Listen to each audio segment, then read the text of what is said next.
I was 10, 11, 12, I don't remember, in line for the movies. And there were two guys in line in front of us, like 3 or 4 people in front of us holding hands. And my mother pulled me to her, not my siblings, just me, and looked at my father and said, "They're weird," which just made me look at those guys and I went, oh, now I get it. I'm weird like they're weird. And I looked at them and I thought, they look happy, they look like they're in love. I'll be fine. Inform brings you incredible stories. I left 2 days before the revolution. It killed me so hard. James has never experienced the taste of fruits that haven't been attacked by pesticides, just like he's never experienced a neighborhood that hasn't been attacked by bullets. Some things just go hand in hand. People say what's on their mind. I think that it is a cardinal sin to lie to the American people about war. Partisanship is a version of narcissism. In downtown San Francisco, the Commonwealth Club's Inforum curates events that bring you face to face with the world's changemakers. 1/3 of the wage gains that women have made since the 1960s were made as a result of the birth control pill. Twitter is a technology that I don't think we've seen before in this world. Since 1903, the most innovative leaders have come to the Commonwealth Club to share their vision. Sharing cars, sharing their homes, sharing. A shared dream, a shareable American dream. That could work. You each can play a role in helping us chart a better future. Housing and health and education and policy all live close to the surface in us when our children are murdered. It's all the same story. We bring together the visionaries shaping the emerging trends in technology. It was a combination of Instant and Telegram. It was the idea that you could take a moment in time and you could capture it and you could just send it out and broadcast it with the entire world. I just threw this site together in about a week when I was at school. Oh, great. We've got angels, we've got incubators, we've got accelerators, we've got seed funds, we've got crowdfunding. We eat, we drink. One of our first dates ever, we pickled like 100 pounds of herring and made 300 pounds of sauerkraut. Yay! We never shy away. 75% of the people of this country want universal health care and expect it. And damn it, let's go. Concentrated, deep, slow, loving, tender, passionate sex. Whether you want to be on the cusp of current events or feast on pop culture. I should have a great time writing it. I should write a book that is as fun as any party I'd be skipping. Inform events are fun and action-packed. I have an anthropology scarf that does that twisty thing, so. Come feed your mind and soul and celebrate the future with Inform. I love San Francisco, and every time I come back here, I remember that this is the only city in America that has magic.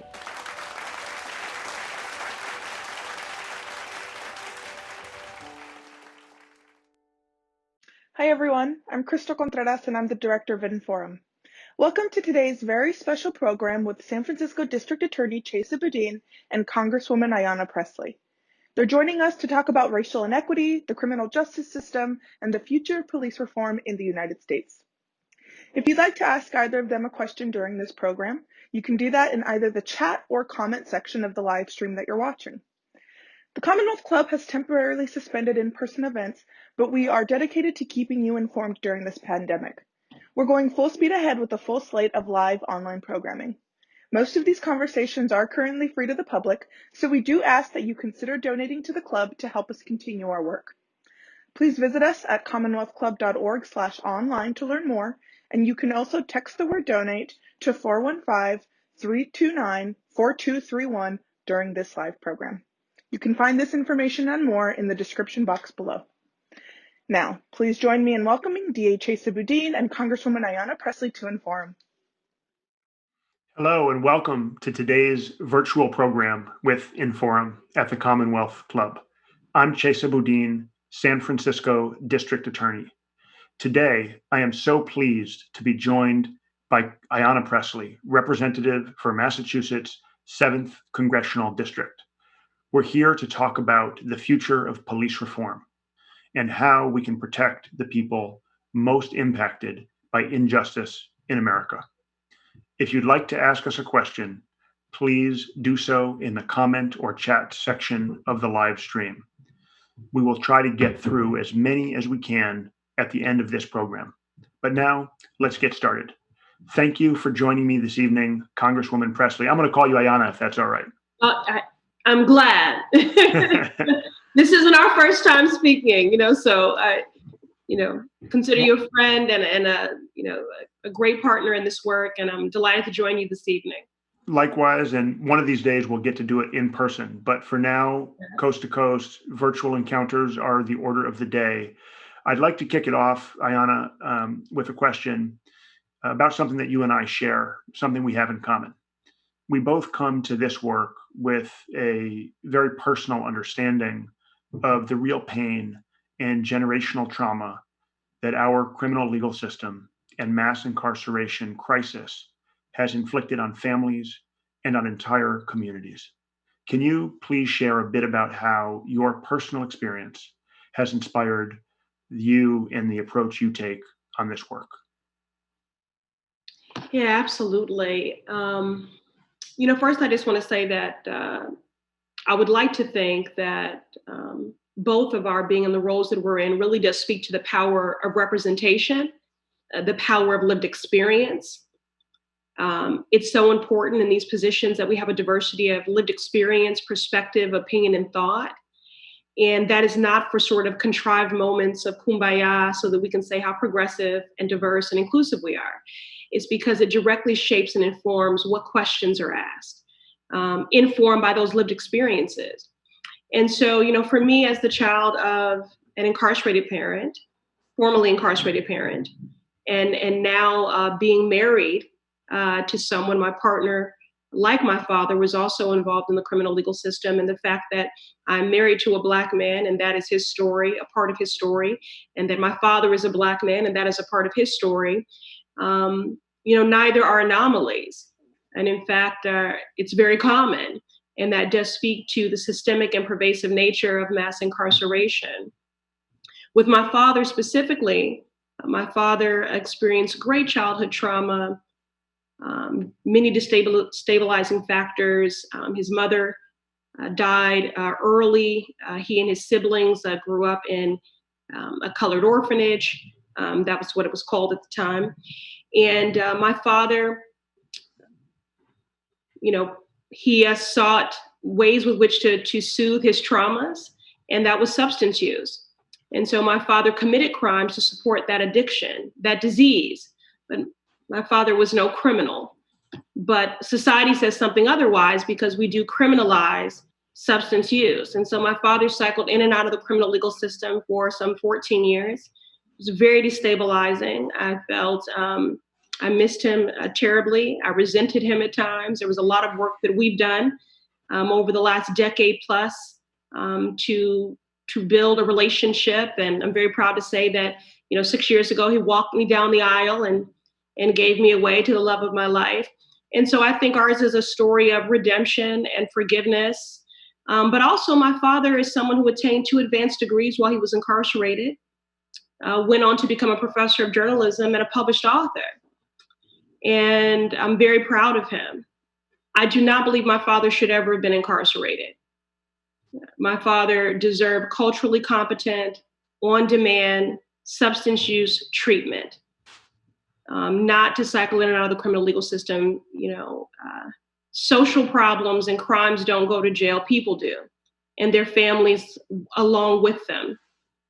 And so it's those lived experiences and that lens that informs my work and, compels me to be aspirational and vigilant in dismantling mass incarceration. So, but I'm not alone in that. I was inspired by your story as well, and your childhood and how it informed the work for you. My mother often, may she rest in peace and power, said that your job is what pays the bills, but your work with a capital W is the work of the upliftment, the betterment, and the advancement of community. And so you've been doing that work with a capital W. And so how do you come to that work? And why do you think it's important to have district attorneys that have seen or experienced firsthand the impact, the trauma that can be inflicted by our criminal legal system? We do have a lot in common. Just listening to you describe your family and your upbringing, obviously lots of differences in our experiences, but that firsthand experience of the pain that parental incarceration inflicts on the children left behind, on the families and communities torn apart. I think it's something that's all too often missing from district attorneys' offices and even from police departments. And there's this tendency in offices that focus on prosecution to dehumanize and to otherize and to reduce individuals who may have committed crimes, who may have caused harm in their communities, to nothing more than that harm, to no past, no future, but just the crime they are charged with. And it's a really destructive cycle that otherizes human beings, that has for generations torn families and communities apart, and has actually contributed to a cycle, an intergenerational cycle of incarceration. My experience growing up with both of my parents incarcerated, my mother did 22 years before she came home. My father is still incarcerated, having served now nearly 39 years. That experience going through steel gates and metal detectors, just to be able to give my parents a hug, is something that I still live with. I mean, my father is still incarcerated, exposed to COVID-19. Somebody in his prison died of COVID-19. The person in the cell next to my father was evacuated with COVID-19. And so when I make difficult decisions about how we want to resolve a case or how we want to charge a case or whether we want to release somebody from custody who's presumed innocent pre-trial, I have to be thoughtful about those decisions. I have to think about the people we have accused of crimes in my office as three-dimensional, complicated human beings. And I have to always remember the human potential, the potential for change. I have to remember that almost everybody who gets arrested will at some point be released. And we need to think about solutions rather than simply relying on incarceration as a first resort. My experience as a public defender for years also has helped me see the system from a different perspective than your traditional prosecutor. And I think it's helped me be more effective in strategizing solutions to difficult cases. It's helped me focus on understanding the root causes of crime and trying to get at solutions that actually prevent crime, that heal victims, rather than simply throwing more and more money at this inhuman system of caging. Now, speaking of solutions, last fall, Ayanna, you introduced the People's Justice Guarantee. It was a bold and overarching legislative framework to transform the U.S. criminal legal system. Your bill also emphasized the need for a people's process to ensure that the communities most impacted by the policies of mass incarceration and the war on drugs are engaged in pushing forward solutions to dismantle and replace it.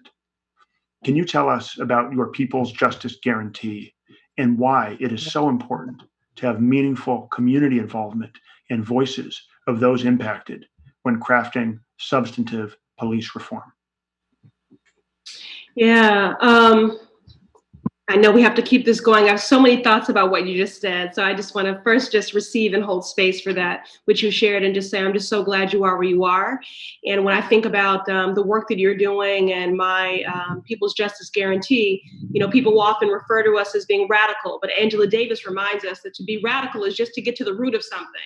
And so I so appreciate your willingness to be radical in this work, and also the intersectional lens that you bring to the work. Community trust and relationship is just truly critical at every level of government. And, one of the ways that I seek to foster that trust is through intentional engagement of community. The People's Justice Guarantee resolution, or the People's Justice Guarantee rather, is a radical reimagining of our criminal legal system, which calls for the decriminalizing of poverty, of homelessness, of mental illness, of substance use, and is centered in these principles of safety and dignity and shared power, to name a few. But the thing that I'm most excited about with the People's Justice Guarantee is that there was a robust people's process. I'm a firm believer that the people closest to the pain should be the closest to the power, driving and informing the policymaking. And so we've been very intentional about engaging those closest to the pain to directly inform and to shape the People's Justice Guarantee, and then the many pieces of legislation that we have introduced underneath that umbrella. Our End Push Out Act, a bill to abolish the death penalty, to name a few.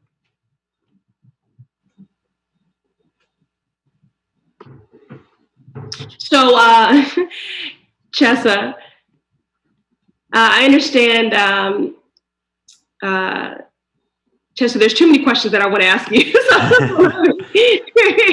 We have to do a repeat. We'll have to do it around two. There's too many questions, and I want to stick to how we need to move in this moment. But let me just ask you for a moment about the policing reform conversation in the midst of this sort of national reckoning. As a DA, you have moved rapidly to advocate for police reforms, well before sort of this tipping point, something that's all too rare to see in a prosecutor. And as one of the leaders of a new and very exciting wave of progressive district attorneys, can you speak just to some of the policies that you have enacted early on in your tenure? And what are some of the biggest obstacles to implementing changes at the local level to holding police accountable? It's like policy is my love language.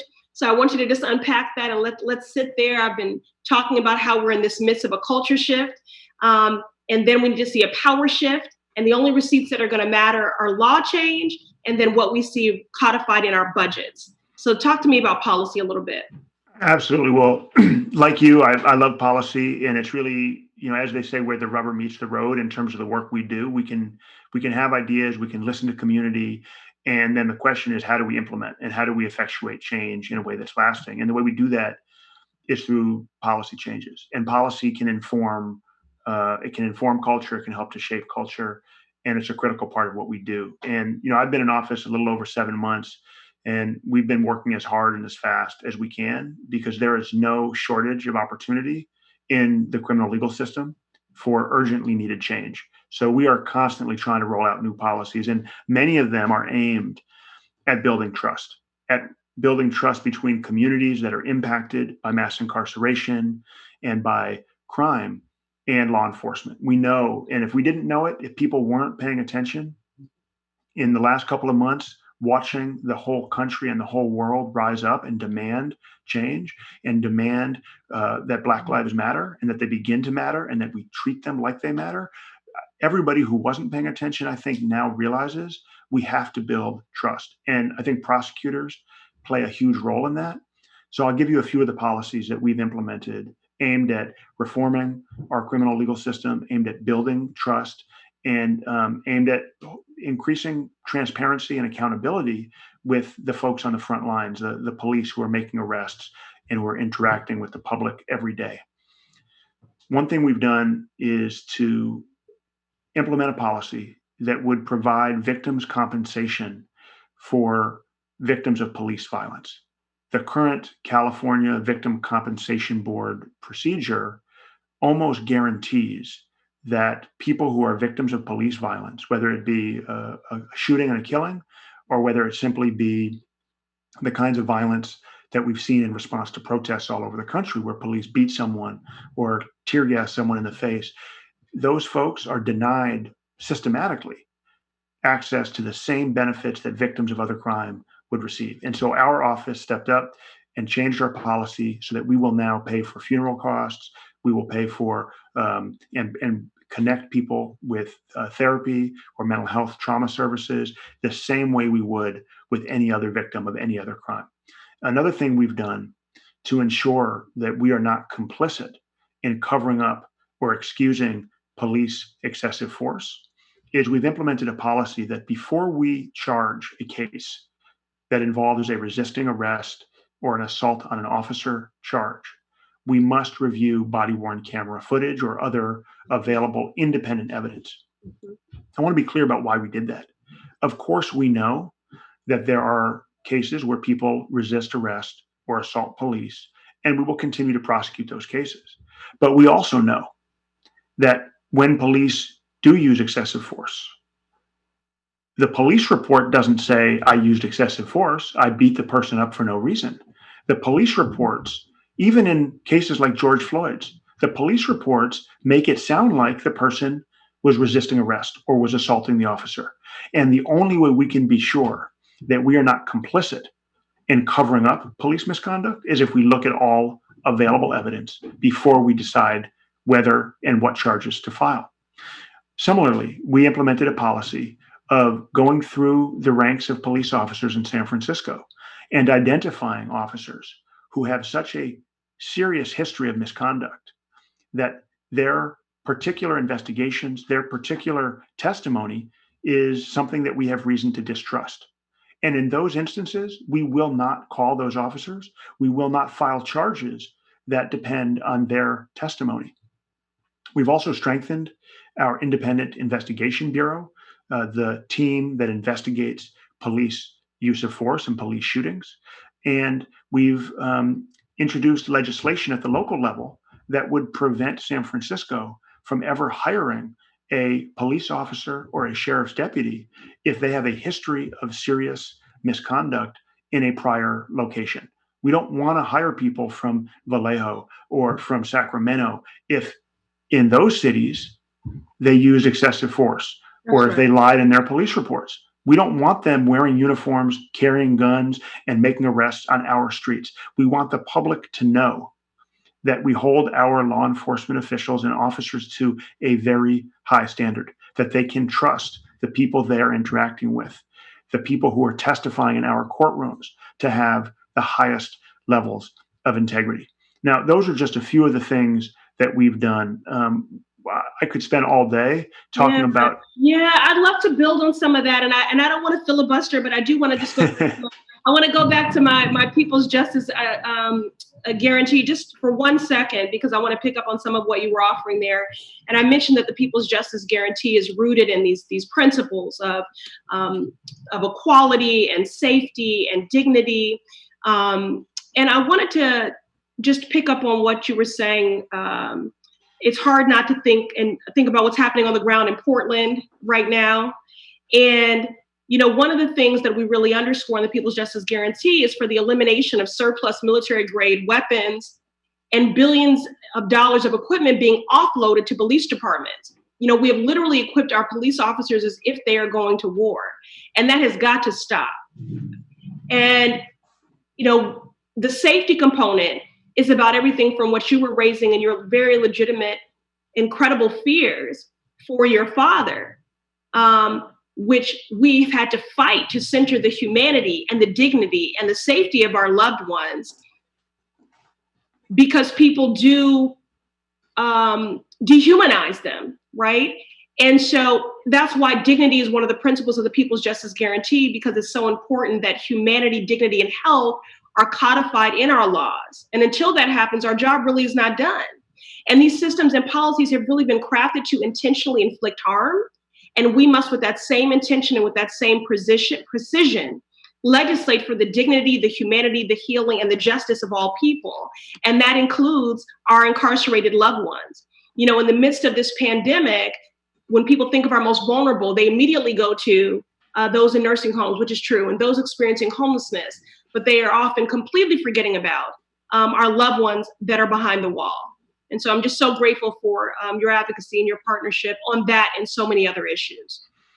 Thank you. And I know you've been a constant leader on this issue of police accountability and police reform, even well before it was an in vogue concept or part of the national conversation. And I want to focus for a minute on this term that we've heard a lot in the last few months, defund the police. And, it's a movement that's taken off. I think it started a critical conversation about the ways in which our country has responded to some of our most complex challenges and how we've used police as a one-size-fits-all frontline response, no matter whether we're dealing with an armed robbery in progress or someone having a mental health breakdown. And we've done that at a tremendous fiscal cost that has come at the expense of other investments in our communities. In San Francisco, for example, our police budget is over $700 million a year. And in 2019, the department handled about 1 million calls for service. Only 5% were for violent crimes in progress. So many of the calls that police, who were paid about 50% more than our teachers' starting salary, that police are responding to are not crimes, but they're drug overdoses, they're mental health crises, they're disputes between neighbors. And so I want to ask you about this movement and what it means to you and why you think it's important in this moment that we find ourselves in. Yeah, well, first, the defund movement, it isn't new. I think of Dr. King talking about the three evils being militarism, racism, and poverty. This isn't new. The Black Lives Matter movement is not new. And really what this is about is just investment in communities that have historically been under-resourced, over-policed, over-surveyed, and not only under-resourced, but divested from. And, I hearken back to my time on the Boston City Council before I was elected to Congress, where I served for 8 years. And I often had to make these unjust choices. I remember voting down several budgets because I refused to decide between a paraprofessional in a classroom, a school nurse, or a school police officer. We know what works to foster, healthier learning communities, safer learning communities, and to support the readiness of our children learning. It's an investment in social workers, in psychotherapists, in trauma-informed learning communities, and restorative justice practices. We know what works, we just don't fund it. And so when I think about, sitting on that Boston City Council and voting down those budgets, because how could I vote for more school police when every student didn't even have access to a school nurse? And so it really is about investment in community. It's about a reallocation of funds. Really, I would consider it a refund because we have been overinvesting in policing and militarization. And again, we know what works. We just have not funded it. No, that's right. And I think a lot of times, especially folks on the far right, are trying to conflate defund with abolition. And those are different conversations. We can talk about abolition, and that's a conversation that people can have. We can think about that as a theoretical concept, for some people as a goal to move towards a society where we don't need police or where we don't need police to carry guns. But the conversation we're having today at a national level is frankly a conversation that I think elected officials and the public should have every single budget cycle with every single agency. Is this the most effective way to use tax dollars? Are we getting a good return on our investment? Is there some other way we could spend this money that would make us safer or do a better job achieving the goals that we have? When you talk about public safety, policing and prosecution and incarceration are tremendously expensive and failed responses to the problems that our communities are dealing with. And I think it's absolutely. And I would just say, our first responders have a role to play in society, but they need to play a role in every part of our society. And so the examples that you cited earlier, if someone is having is battling mental illness and is not doing well, why would we be deploying an officer to their home? We should be deploying a mental health clinician. Exactly. If you look at the young lady Grace in Michigan, who didn't do her online homework and what's happened there. If students are having a conflict at school, officers don't even want to be deployed there. Again, we know what works. It is about restorative justice, trauma-informed communities, educators that are trained to ask a student, not what's wrong with you, but what happened to you. So it is time for a paradigm shift and a radical reimagining on every front, including our budgets. And so speaking of that paradigm shift, Policing is, of course, one facet of this broader system that has oppressed Black and brown people, we say for generations, but really, you mentioned Angela Davis. She and Michelle Alexander and others have traced in their academic writing how this system can be traced all the way back to slavery. And we see the manifestations of deeply entrenched institutional racism in not just criminal justice, but also housing and employment and healthcare and education and so many other areas of life that push people into the criminal justice system. I mentioned healthcare, and I want to pivot for a moment and ask you about the COVID-19 pandemic. I have often heard you refer to this public health crisis as one that has unveiled so many of our country's most deeply entrenched inequities and disparities. Over the course of the last several months, you have been a constant leading voice pushing for data on how this virus is impacting our most vulnerable, including those who are incarcerated. Can you share with us a bit about your perspective on how COVID-19 has been something that's uniquely impacted and interacted with our system of mass incarceration? Yeah, absolutely. And again, as I said, with the People's Justice Guarantee, we had a robust people's process. And so in doing that process, we remain connected to so many of these families. And that's on purpose, that we remain acutely uncomfortable in proximity to the herd. And so many loved ones were reaching out to us early in this pandemic with real trauma and fear and concern for their loved ones. We find ourselves managing a crisis within a crisis. The COVID-19 pandemic did not create these inequities. It's just laid bare them, and it has further exacerbated them, but they've existed for generations. And so we need to make sure that people have the support they need now and make sure we address the structural inequities and disparities that have left certain communities particularly at risk.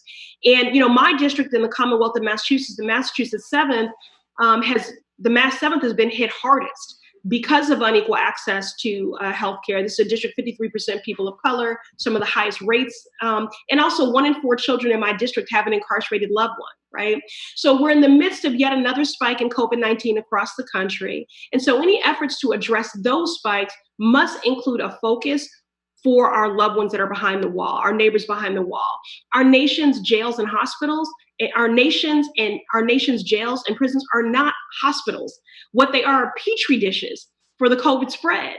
And we continue to hear from incarcerated individuals as well as prison staff. I want to underscore that, sounding the alarms on the continued lack of PPE, lack of testing, and continued overcrowding that makes physical distancing possible. That's why we want that's why we push for decarceration. We know that these are environments that are already, not fit and overcrowded and unsafe. And so we continue to see millions incarcerated across the country who do not pose a public safety risk. Those that are held in pretrial detention, those that are medically vulnerable. Chelsea, you made the point earlier about people returning home. I think, what is the statistic? Something like 95% of those that are in our county jails will be there for 3 to 5 months and then returning home. And so this is really about benevolence, and this is about being decent, and this is about the public health. And so why are we keeping incarcerated when 10% of this population are elderly with underlying conditions, again, medically vulnerable, pretrial detainees, pregnant folks, and again, those with severe underlying conditions. And so instead of using his clemency powers, this administration, if there were ever evidence needed that we are a two America and two Americas and two justice systems, look no further than Roger Stone. Instead of Donald Trump using his clemency powers to protect those most vulnerable, the occupant of this White House is releasing his friends. It is disgusting. So long before this public health crisis hit, I'd been calling for a large-scale decarceration effort, again, as outlined in my People's Justice Guarantee. But the COVID-19 pandemic unveiled just how dangerous and appalling these confinement conditions are and the urgency in which we need to act to decarcerate. It is quite frankly a matter of life and death. Public health is public safety, and in this moment, we must prioritize decarceration to save lives and to protect communities before it's too late.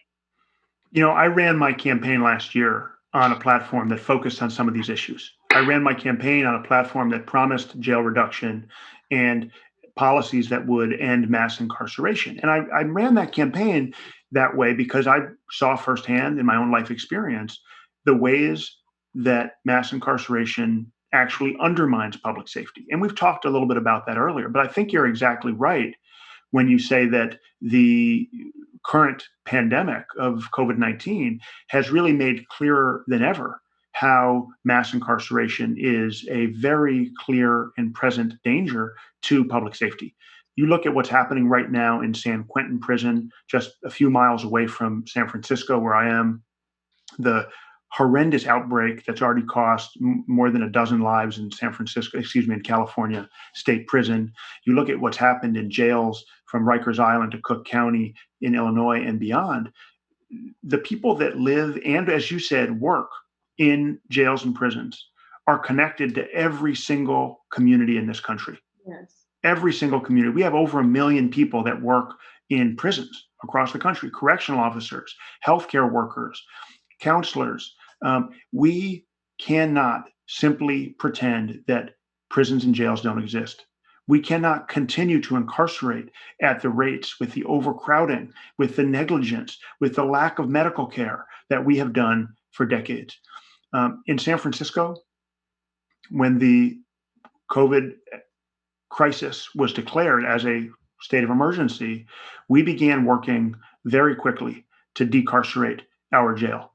We worked with other stakeholders, most importantly, the director of jail medical services, to figure out what a safe target population would be, where the jail medical team could create social distance, could adequately attend to all the needs of people who were incarcerated. And over the course of a month or two, we reduced the jail population from peak to trough by about 45%. Wow. In the process, we identified people who didn't need to be incarcerated in the first place. People who were elderly and vulnerable and low risk, people with very low level offenses, people who were just a few weeks or months away from scheduled release dates anyway, people we could help get services and support. We found, you mentioned a moment ago, people who are pregnant. We found a woman in San Francisco County Jail with a high-risk pregnancy and no criminal history, serving time on a misdemeanor conviction. Instead of keeping her in the jail in the midst of a public health pandemic, we were able to place her into a prenatal facility that gave her and her child the care that they need. A lot of people said when we started decarcerating, when we started reducing people, releasing people that we didn't think needed to be in our jail, a lot of folks said, you know, the fear mongering that we heard from the police unions and others was crime rates are going to go way up. But instead, we've seen the opposite. We've seen crime in San Francisco during the COVID-19 pandemic drop by about 30%. It is a significant, really historic decrease in crime at a time when we're releasing people from jail in numbers that we haven't done before. And I think what that tells us is something that you and I know from our own life experience. Incarceration is not the secret to public safety. Reentry, supportive services, community engagement, those are the things that help people who we release from our jails stay out of trouble. But sadly, we have this commitment from police unions and from far too many governors around the country to ongoing incarceration. And, we have a unit in my office that's working to get people out of state prison as well, people who were sentenced from San Francisco, people in some instances who have served decades. We were reviewing the case of a man the other day who has 17 different prescription medications, who's been in custody as long as I've been alive, and who presents absolutely no risk to public safety. According to the State Department of Corrections in California, there are in the neighborhood of 50,000 people in prison in California who are low risk. 50,000. The cost, human and economic, is absolutely staggering. And in the context where we have people dying in prison of COVID-19 every day, we have to do more faster. So speaking of that, I understand that you introduced legislation with Congresswoman Rashida Tlaib from Michigan to push for decarceration as a public health issue. Can you tell us a little bit about this bill and why decarceration would be a key step to mitigating the spread of COVID-19? Sure. Chelsea, it's hard to believe that we have to actually legislate that people see the humanity in people. When I think about bills that were introduced to stop the shackling of pregnant incarcerated women, why are they incarcerated? I introduced legislation under the People's Justice Guarantee, the Justice for Incarcerated Moms. Again, given how destabilizing this is for the family, and that social crimes, or social problems and crimes don't go to jail, but people do, and whole families. And so here we find ourselves in the midst of this pandemic. I'm still having to legislate for people to see the humanity in people. And so our bill is based on the belief that involvement in the criminal legal system shouldn't be a death sentence. It should not be a death sentence due to COVID-19. So long before this public health crisis hit, again, I had been calling for large-scale decarceration as outlined in my People's Justice Guarantee.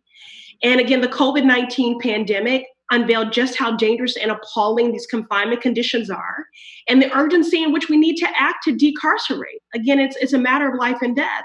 And so our bill, the bill that I introduced with Representative Rashida Tlaib out of Michigan, our bill is to dismantle mass incarceration for public health. And it would ensure that states and local municipalities receive federal funds,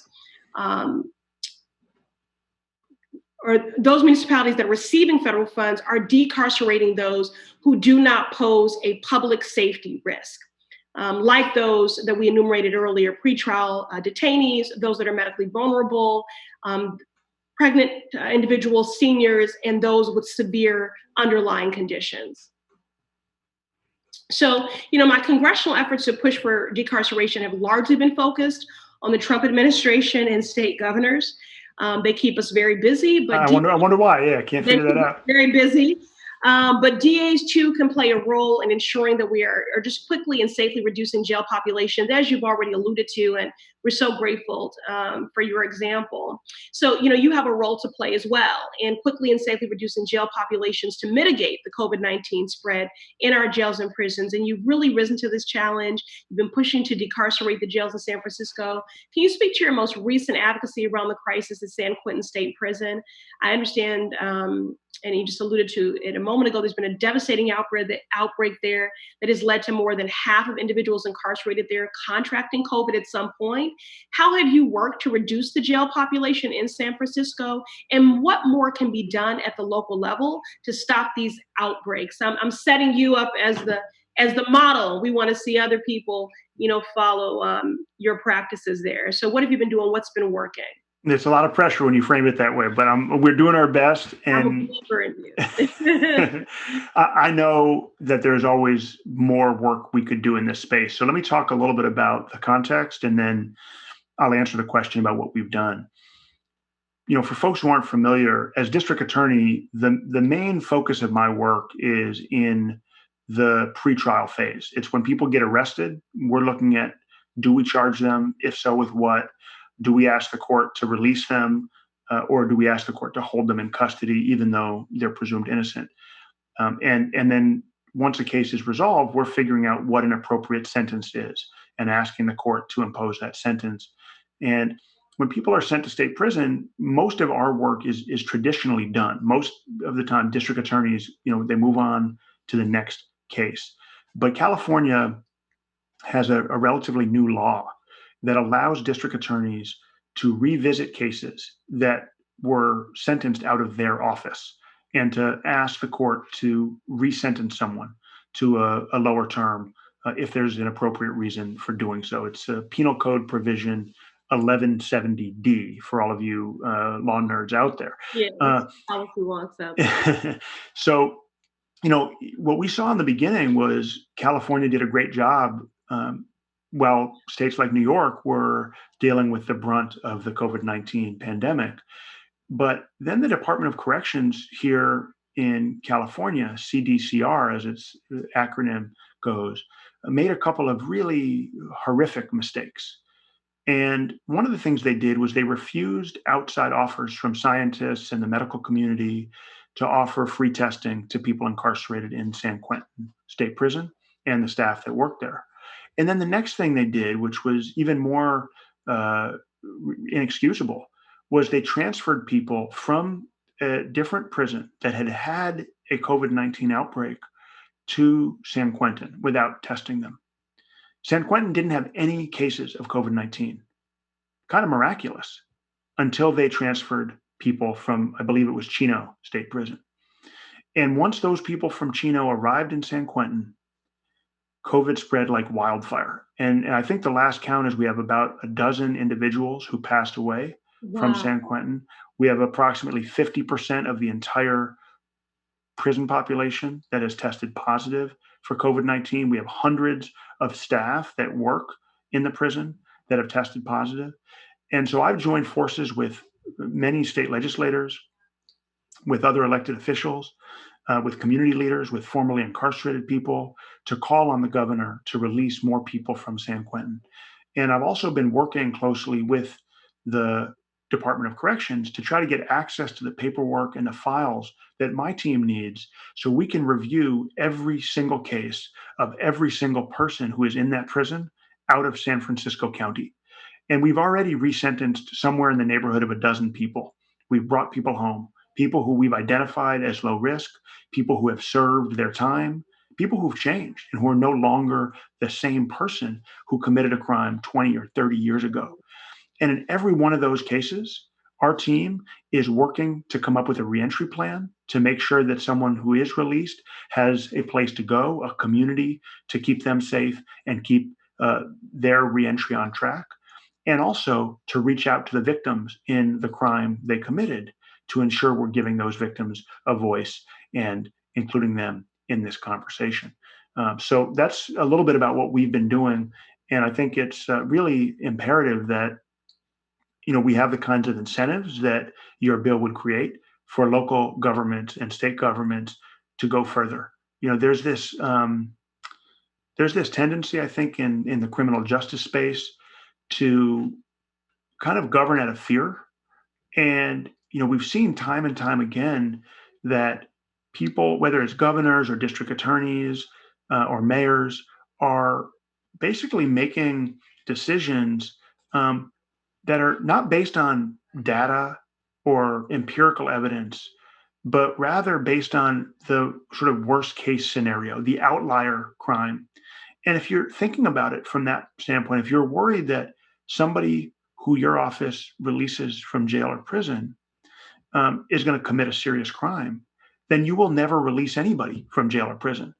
And in the process, you will not only contribute to mass incarceration, but you will, I think, also make us less safe in the ways we've talked about tonight.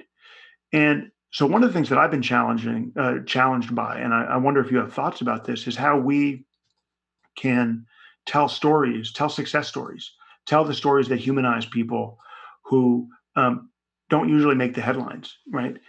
You release somebody from prison or from jail, and they go to work and they take care of their kids and they live their lives in a normal way. It's never going to be in the news. And yet, even if it's just 1 in 1,000 cases where they get arrested or they violate the terms of their parole, that's what's going to capture the headlines. That's the statistic that's going to get repeated by the police unions. And I wonder if you have thoughts about ways we can uplift and kind of change the narrative when it comes to the dialogue about public policy and make sure that it's rooted in empirical evidence rather than fear-mongering.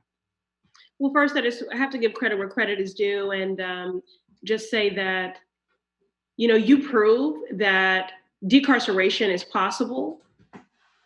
And it has everything to do with having people in these positions who possess the political will and the courage to do it. And I'm very fortunate to have you as a partner in this work, but also my own Suffolk County DA, Rachel Rollins. You two are certainly cut from the same cloth, and neither of you govern from a place of fear. And so, but so much of this ultimately does come down to the political will and courage. And as for the power of storytelling, I'm certainly a believer in that. And it's been my experience that whenever we have been able to actualize change and move people on an issue, that it was not about statistics. It was about centering the voices of those most closely impacted by an issue and showing them the people behind those numbers. I think that there are many vehicles and platforms that are telling that story. We have to use our platforms to amplify those. But I'm also, reminded of the words of, one of my favorite activists out of Ferguson, who said that it's not true that the marginalized and oppressed are voiceless. It's that they're unheard. And so people are speaking, but it's up to us to create the space and hold it, and again, to use our platforms to amplify those stories and those voices. So, but I do have a question for you. As we've been discussing, our nation has been in the midst of a pandemic, as a national movement has arisen demanding that we examine the nation's systemic racism. So thinking about this unique moment in time, where do we go from here? What changes do you foresee happening in the future as a result of this national reckoning? It really is a unique moment, in many ways unprecedented. And I think out of any crisis emerges opportunity. And one of the challenges for all of us as elected officials, as policymakers, but also just everyday citizens and residents of this country is to identify and create silver linings out of the crisis, to find those opportunities. I think the protests have shown the depth of discrimination and racism and abuse in our systems. I think they've kind of pulled back the curtain so people who weren't otherwise paying attention, who maybe hadn't had the life experience that you and I had with visiting jails and prisons and seeing people who we loved locked up, are now paying more attention. And I think that, combined with the way that COVID-19 has forced a transformation of daily life and professional life, have, in some ways surprisingly, brought this tremendous national attention to two issues that I campaigned on just a few months ago, right? Just in 2019, police accountability on the one hand, and ending mass incarceration on the other. So for me, it's been really refreshing to see people paying attention to issues that I've worked on my whole life. Of course, the context of George Floyd getting killed and Breonna Taylor and so many others, the context of COVID-19 devastating our families and communities is really costly. It's really damaging, and it's something that we will not recover from quickly. But I think if people start paying attention to things like the fact that 75% of people taken to San Francisco County Jail are either mentally ill, drug addicted, or both, that will be a silver lining. That will help us invest resources in things that are not just promoting equity, that are not just investing in Black communities for a change instead of divesting, but which will also do far more to keep us safe than militarizing our police departments. Now, I know we could talk about this all day, Ayanna, but we've got a lot of questions from the audience. I want to make sure we have time to, as you said, amplify some of those voices as well. Very good. Let's do it. Let's see. We have a question that is for both of us from Sarah on YouTube. And Sarah is asking, how do we win the hearts and minds of folks who are put off by the idea of major police reform? Do you want to start? Sure. Again, I think the crux of that question is just, so there's two things when I think of reform. The first is the bill that I've introduced with Representative Justin Amash, and that's to end qualified immunity. And there are some that don't understand that push, but if we really do believe that Black lives matter, then that means justice for the Black lives that we've been robbed of matters. And for as long as there's qualified immunity, the set of protections created out of the Supreme Court, codified and strengthened in court case after court case, honestly, there'll never be real justice, because that would mean that Breonna Taylor and George Floyd and Tony McDade would still be with us. But there must be accountability. And there has not been accountability because of qualified immunity. And so, how I get people to understand that is just making that point. If you believe that Black lives matter, then justice for those lives you've been robbed of matters. We have got to do away with these protections and end qualified immunity. When it comes to the defund movement, which would be the other sort of topical issue in the space of reform, again, I support it because we cannot allow the narrative of that movement to be co-opted. This is really about investing in community. And I do believe that where our money goes is a statement of our values. And it's clear that our budgets have not valued Black lives. And so the focus is on what we need to invest in and refund in order to create a more just society and to ensure that Black lives matter. Many years ago, I was in a fellowship program and I asked my professor, why are people so averse to change? And he said to me, it's not that people are resistant or averse to change, they're averse to loss. So I keep asking myself in these reform conversations, what do people fear that they will lose? And how do I speak to that? So again, this is not the loss of something. This is the reimagining, the reconstructing of something to create a more just society. And our constituents have every right to be going after the police department line item when they have failed to provide justice when it comes to food, housing, and education. And then the response is that our police departments are in the streets in tanks. So the last thing I would just say is that we know that there's unrest in our streets because there is unrest in the lives of many people, especially Black Americans.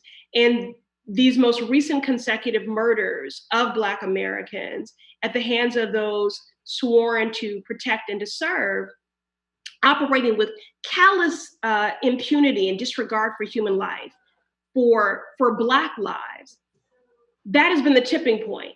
But that is not the only reason why folks are in the street and why there is unrest. It has everything to do with the under-resourcing and the divesting. So that's the case that I try to make. Sometimes I do it with brevity and eloquence, and sometimes with verbose passion. But that's the argument that I seek to make. And I'm grateful for the activists. Again, the defund movement is not new, and it just speaks to this unprecedented moment that we're in with this multi-generational, multiracial, sustained movement, that this is now a national discussion. And it's a credit to the activists who have been pushing this for a long time. I think you've answered the question well and thoroughly. And so I know it was for both of us, but I'm going to leave it with what you said, because I don't think I could do better. I think you addressed it head on. You can do much better. Well, Don't we'll see. His granddaughter of a Baptist preacher. I'm not trying to compete on that front. Definitely not. Make sure the next question goes to you. Yeah, no. Well, all right. So the next one is actually for you. It's from Tara, also on YouTube. And she wants to know how politicians can enact immediate reform, say with police budgets, while creating more systemic change in our incarceration system. That is, how do we balance short-term and long-term change?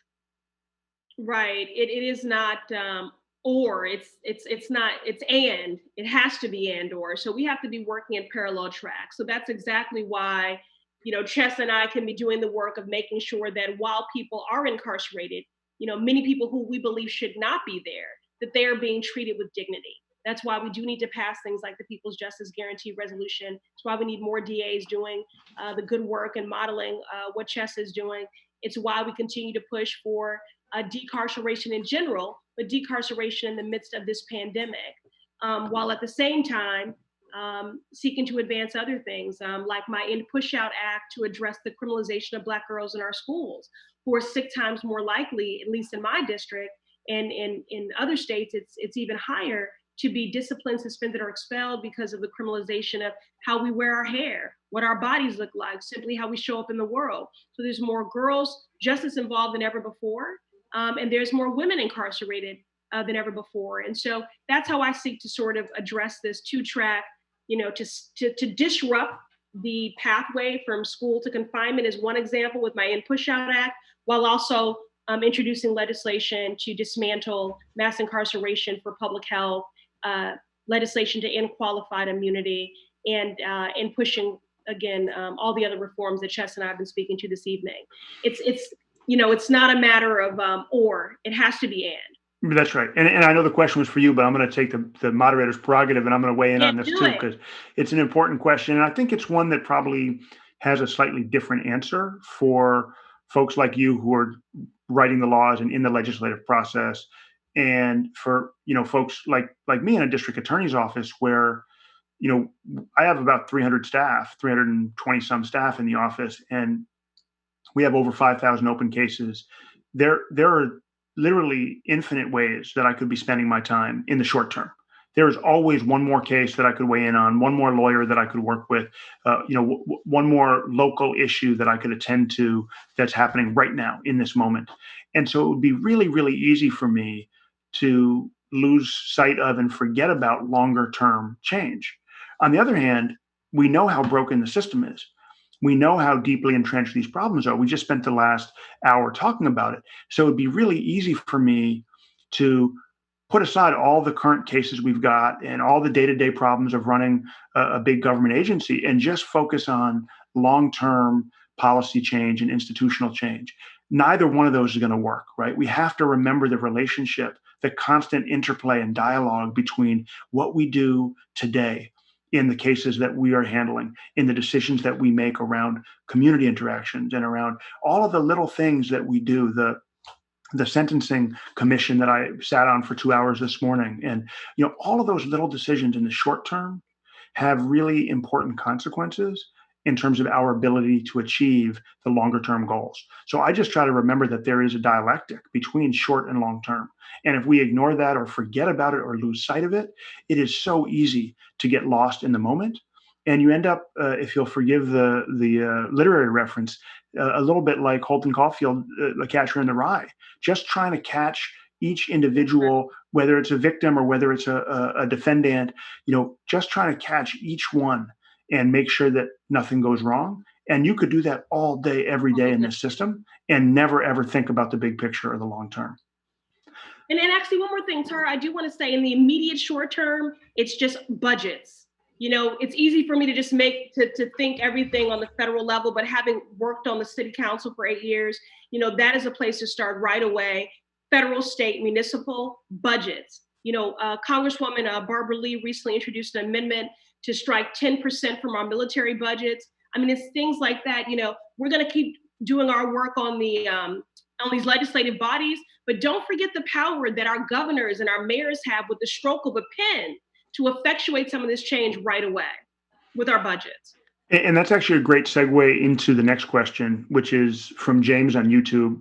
His question is for me, and he says, you have an inspiring vision for justice reform, but the hardest thing for a leader to change is culture. Can you change the culture of San Francisco police and prosecutors? If so, how? And I think part of it is, that's absolutely right. Changing culture is hard. It is slow. It does not happen overnight. You can pass a law, you can implement a policy, but there's an old saying that culture eats policy for breakfast. And if you don't, heard that, Chesa. What's that? I've never heard that. Well, it's a real risk in all of our, you have a bureaucratic culture in the police department or in a district attorney's office or in a criminal court. And there's a real risk that no matter what the law says, no matter what the policy is, people just keep doing things the same way they've been doing them. And so, of course, the work that we are doing, that I know, Ayanna, you're doing every day of trying to craft better laws, fairer laws, is essential. But it alone is not enough. And I think budgets are a critical part of it. We need to put our money where our mouth is. We need to fund the things that we as a society care about. We need to invest in the services and the programs and the people who we want to see succeed. And that means investing in everybody, not just people who look like me. And then the other part of it is remembering that this is a long game. Culture does not change overnight. It cannot be expected to change overnight. And so if people demand or are upset with me or with Ayanna because we can't overnight change the culture of this country or change the culture of the police department in San Francisco, an agency that I have no direct authority over, people are going to be frustrated, right? So one of my friends and mentors before he passed away, it was my former boss, San Francisco public defender, Jeff Adachi. And I just want to tell a brief kind of story about Jeff Adachi. He was a legend in the criminal defense world. He transformed not just San Francisco's approach to criminal justice, but really was a nationally recognized leader for so many of his contributions. And he was unique in that he was an elected public defender. Most public defenders in this country are appointed, not elected. And I had a conversation with Jeff just about 3 weeks before he passed away. And I had just announced that I was running for district attorney, and we were talking a little bit about the challenges of running for office and then of winning and being in office. And for folks who aren't familiar, Jeff Adachi had been a San Francisco public defender pretty much his entire career. And right before he became the elected public defender, he was fired by a new appointed head public defender. They pushed him out of the office, and he spent about 2 years out of the office running to become the elected public defender. And he won that race, and he held that office for the next nearly 20 years before he died. But one of the things he told me was that even though he had been a career public defender in the San Francisco office, after he won his first election, after he became the public defender in 2002, it took him about 5 years to really get the culture of the office to a place that he was proud of. And this is an office that he had been part of, that he'd been a leader in. This isn't a hostile takeover. This isn't someone who, like me, grew up with my parents incarcerated, who worked as a public defender, trying to influence culture in a police department. This is someone who already knew every single staff member, who had spent 15 years in the office. And it took him 5 years to transform the culture of that office. So we need to remember this is also a long game. It takes time. Culture doesn't change overnight. Okay, back to you, Ayanna. We got a question for you from Lynn on YouTube. Okay. It is especially painful to lose Representative John Lewis at this time. How would you encourage young people in particular to learn from his legacy and to fight racism today? Okay, well, let me talk about my mother. Again, may she rest in peace and power. My mother held many jobs to take care of me, raised me alone while my father was in and out of the system. And her chief sort of roles were as a tenants' rights organizer and as a community activist.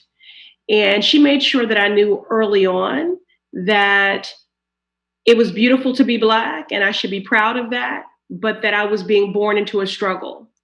And it was her expectation that I do my part in that struggle and that the work of justice is a cradle to grave pursuit.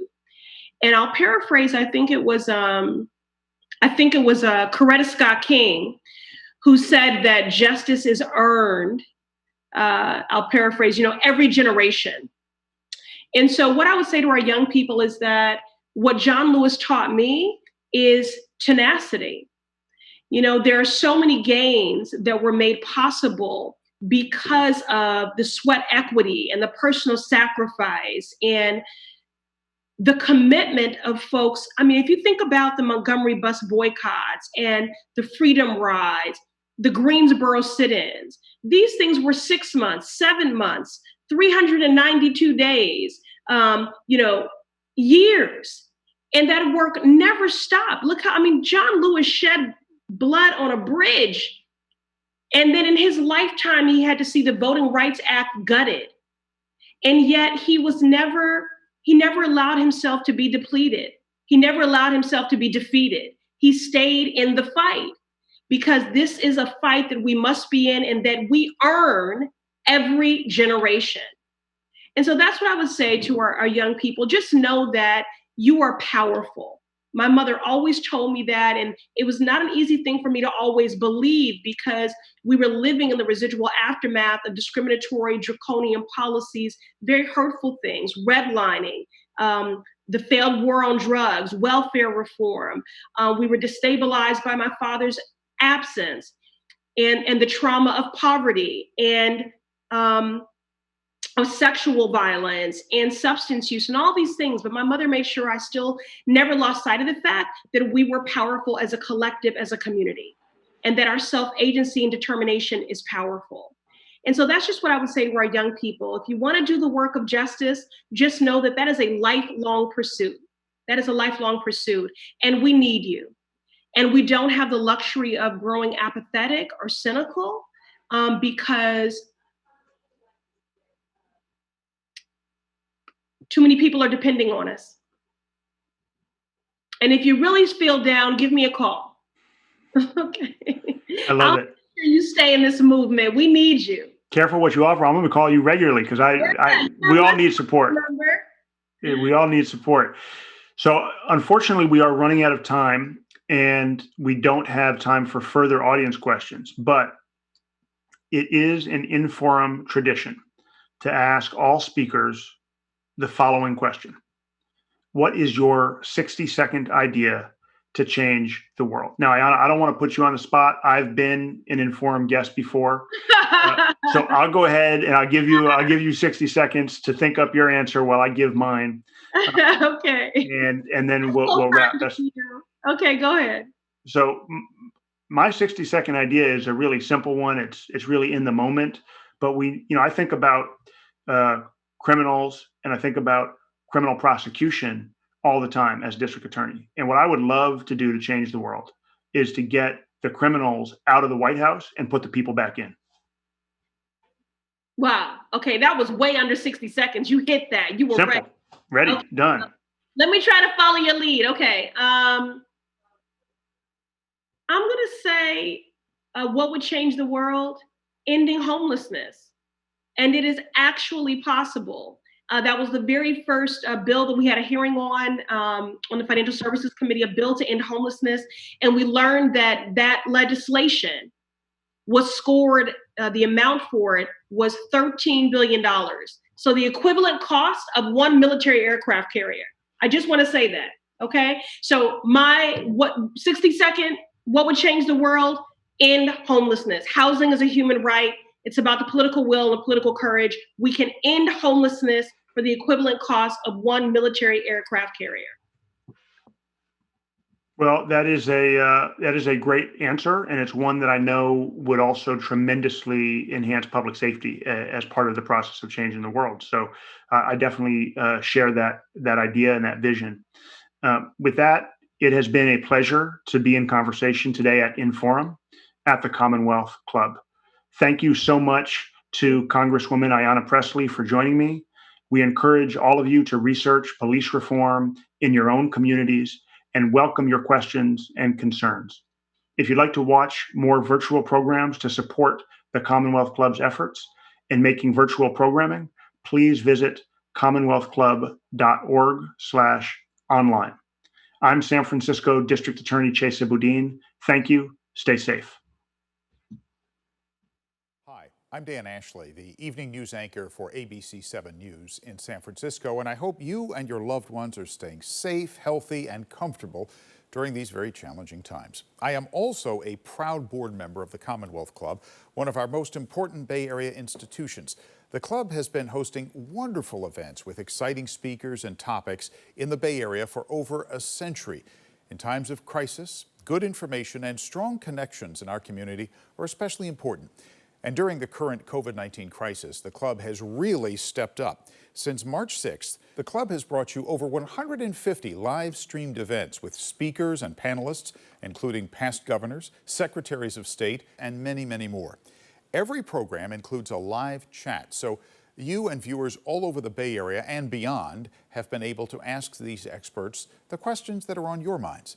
Every program has been neutral and unbiased in true Commonwealth Club style to get to the bottom of the issues that are so drastically affecting our lives. The club has done all this public service despite being profoundly affected by the crisis. The inability to hold events for the past 2 months has forced the club to cut its budget and staffing by 50%. The remaining staff are working from home to bring the community these valuable and informative live-streamed programs. The club needs your support to continue its shelter-at-home programming. Please make a tax-deductible donation to the club now by texting the word DONATE to 329-4231. That is, donate to 329-4231, or visit the Commonwealth Club website, commonwealthclub.org. We need the club to be here in the months and years ahead to help inform and educate as we figure out how to get our society and our economy safely moving again, consider changes to the way we live, and work as a result of this crisis, and take steps to prevent a future pandemic. Once again, please support the Commonwealth Club now by texting the word DONATE to 329-4231. That is, donate to 329-4231, or visit the website commonwealthclub.org. I want to personally thank you for supporting one of our community's truly great organizations. I'll see you on ABC 7 News and at the Commonwealth Club. Stay safe.